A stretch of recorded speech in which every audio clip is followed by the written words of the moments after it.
I'm taking this from my colleague, Deputy Tully. So it's to ask, I think this is probably to Minister Rabbitte. Yeah.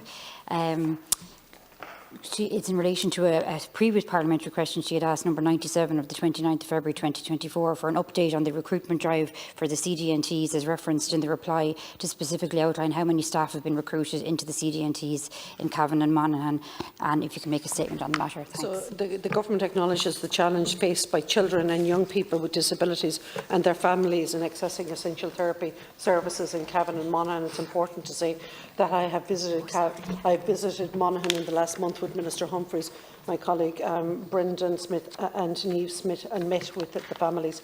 Lead agencies are experiencing ongoing challenges recruiting across a range of disciplines and grades to fully staff their teams to a maximum capacity, and the Government is committed to facing these challenges and delivering real and tangible solutions to enhance disability services to better support children with special needs and their families across Ireland. So the most recent figures available indicate that the staff vacancy rate in Cavan, which is under the Enable Ireland team, is currently at 58%, with a total of 11.96 whole-time equivalent staff in situ, and the staff vacancy rate in Monaghan, that's a HSE team under CHO1, is 39.97, with a total of 17.34 staff in situ.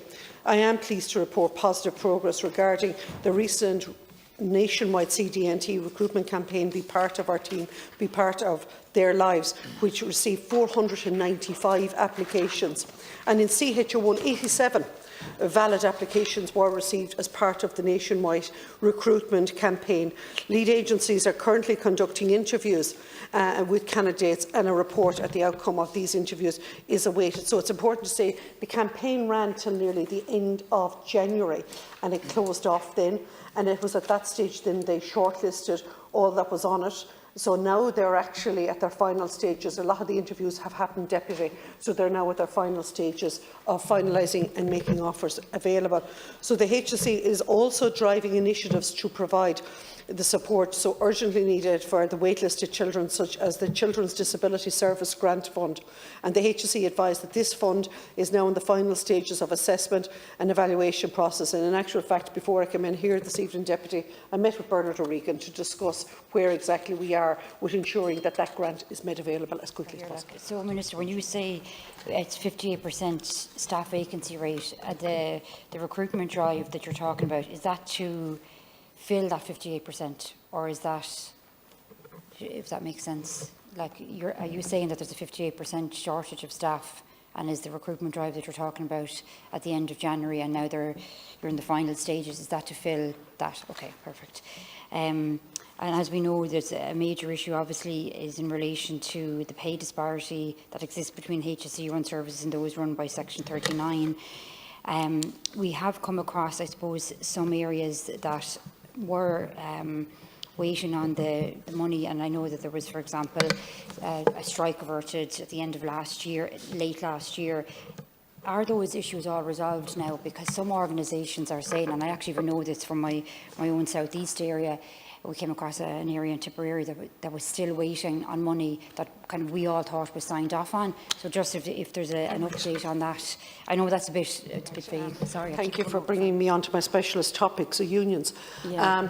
So it's important to actually say that the pay talks that were concluded last year, there was, while it was very, very welcome, Deputy, it has really highlighted the fact that we need the employers, which are the lead agencies of the Section 39s, more involved when it comes to pay negotiations and pay talks.